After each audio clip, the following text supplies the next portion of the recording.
ஊதிய உயர்வு தொடர்பாக திரைப்பட தயாரிப்பாளர் சங்கத்திற்கும் பெப்சி அமைப்பினருக்கும் இடையே முரண்பாடு ஏற்பட்டுள்ளது. இது தொடர்பாக சென்னையில் தற்போது பேச்சுவார்த்தை நடைபெற்று வருகிறது. இதுகுறித்த கூடுதல் தகவல்களை தருகிறார் எமது செய்தியாளர் அழகர். அவரிடம் கேட்கலாம். அழகர், சொல்லுங்க, இன்றைய பேச்சுவார்த்தையின் முக்கியத்துவம் என்ன? யாரெல்லாம் கலந்து கொண்டுள்ளனர்? வணக்கம் அனிதா. தமிழ்நாடு திரைப்பட தயாரிப்பாளர் சங்கம் மற்றும் தென்னிந்திய திரைப்பட தொழிலாளர் சம்மேளனம் இருவருக்கும் இடையே கடந்த 6 மாதங்களாக ஊதிய உயர்வு தொடர்பாக பேச்சுவார்த்தை நடைபெற்று வந்தது. இந்த பேச்சுவார்த்தையில் உடன்பாடு அதுவரை எட்டப்படவில்லை. இதன் காரணமாக தென்னிந்திய திரைப்பட சம்மேளனம் தயாரிப்பாளர் சங்கத்தை அணுகாமல் அவர்களது தொழிலாளர்களுக்கான ஊதியத்தை உயர்த்தி அறிவித்தனர். இந்த அறிவிப்பு காரணமாக அதிருப்தி அடைந்த தயாரிப்பாளர் சங்கத்தினர் 27ஆம் தேதி, அதாவது இன்று முதல் தமிழ்நாடு திரைப்பட சம்பந்தப்பட்ட அனைத்து படப்பிடிப்புகளும் ரத்து செய்யப்படுவதாக அறிவித்திருந்தனர்.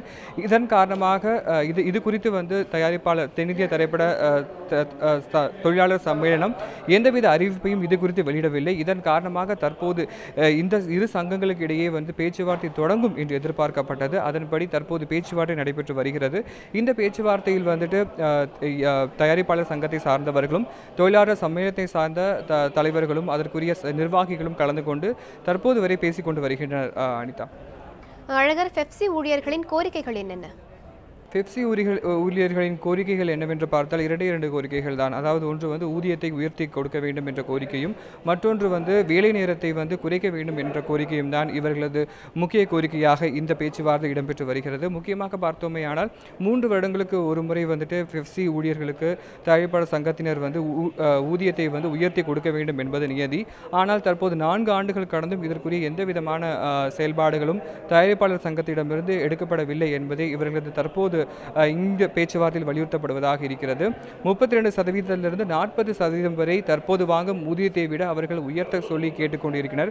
அதே போல வேலை நேரத்தையும் குறைக்க வேண்டும் என்பது இந்த பேச்சுவார்த்தையில் முக்கிய கோரிக்கையாக இருக்கிறது.